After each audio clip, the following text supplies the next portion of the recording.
এই ব্যাপারটা তো আপনারা নিশ্চয়ই জানেন যে ইংরেজরা ভারতীয়দেরকে মূর্খ বলে মনে করত।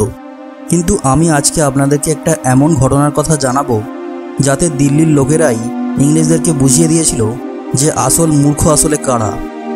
যখন ভারতবর্ষে ব্রিটিশ রুল ছিল তখন ব্রিটিশরা দিল্লিতে একটা বড় সমস্যায় পড়েছিলেন। সমস্যাটা ছিল কোবরা এবং তাদের বংশবৃদ্ধি, যেটা থেকে বাঁচার জন্য ইংরেজরা ভারতীয়দের সামনে একটা ঘোষণা করেছিলেন যে ভারতীয় যত বেশি সংখ্যক কোবরাকে হত্যা করবে তার জন্য তত বেশি সংখ্যক টাকা পয়সা পুরস্কার রূপে দেয়া হবে। ওই ঘোষণার পরে ভারতীয়রা হাজার হাজার সাপেদেরকে হত্যা করেন এবং পুরস্কারও পান। কিন্তু একটু দাঁড়ান, আসলে এর পিছনের সত্যিটা একটু আলাদাই ছিল।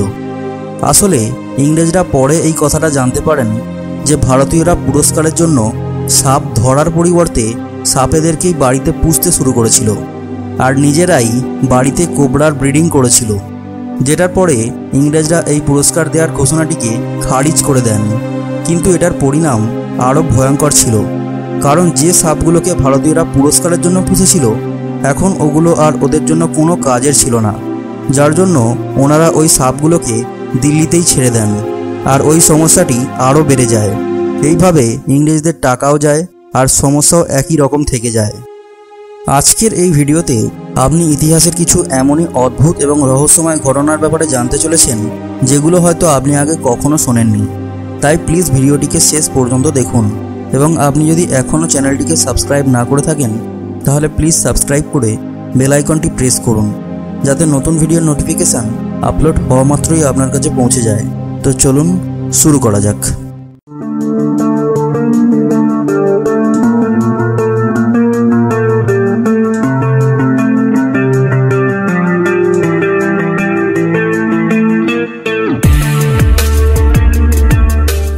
নাম্বার 2, মার্চ 2003-এ FBI একজন 44 বছরের ব্যক্তিকে অ্যারেস্ট করেছিল যার নাম ছিল অ্যান্ড্রিউ কার্লসন।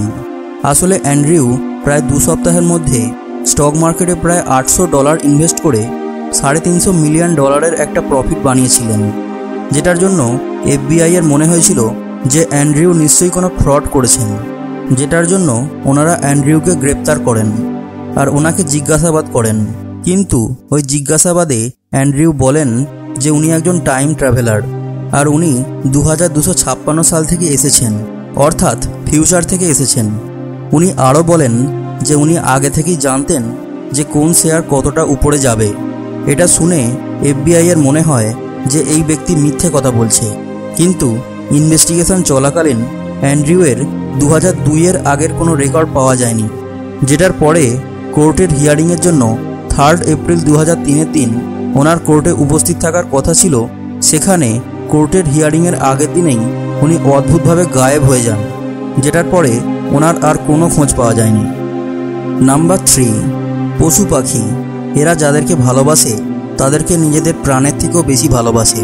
এরকমই একটা ঘটনা প্রথম বিশ্বযুদ্ধের সময় সামনে এসেছিল, যখন অ্যামি নামের একটা পায়রা গুলিবিদ্ধ হওয়া এবং একটা পা ভেঙে যাওয়া সত্ত্বেও দুর্বল অবস্থায় 40 কিলোমিটারের দূরত্ব সফর করে আর্মিদের বার্তাকে পাঠিয়েছিল, যার জন্য 194 জন আমেরিকান সোলজার্সের প্রাণ বেঁচেছিল। নাম্বার 4, আপনি এটা জেনে অবাক হবেন যে শুরুর দিকে কোকাকোলা একটা কোল্ড ড্রিঙ্ক নয় বরং একটা মেডিসিন ছিল। আসলে 1870 সালে আমেরিকার ডক্টর জন পেম্বারটন নেশার শিকার হয়ে যান।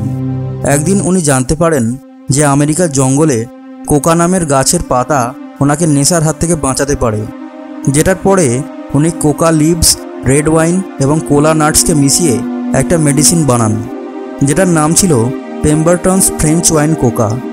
যেটার পরে উনি এটাকে বিক্রি করতে শুরু করেন, কিন্তু হঠাৎ করেই ওখানে অ্যালকোহলকে ব্যান ঘোষণা করা হয়, যার জন্য ওনাকে ওই ড্রিঙ্কের রেসিপিকে চেঞ্জ করতে হয় আর উনি রেড ওয়াইনকে সরিয়ে ওতে চিনি, সিট্রিক অ্যাসিড এবং ক্যাফিনের ব্যবহার করে একটা নতুন ড্রিঙ্ক বানিয়েছিলেন, যেটার নাম ছিল কোকা কোলা।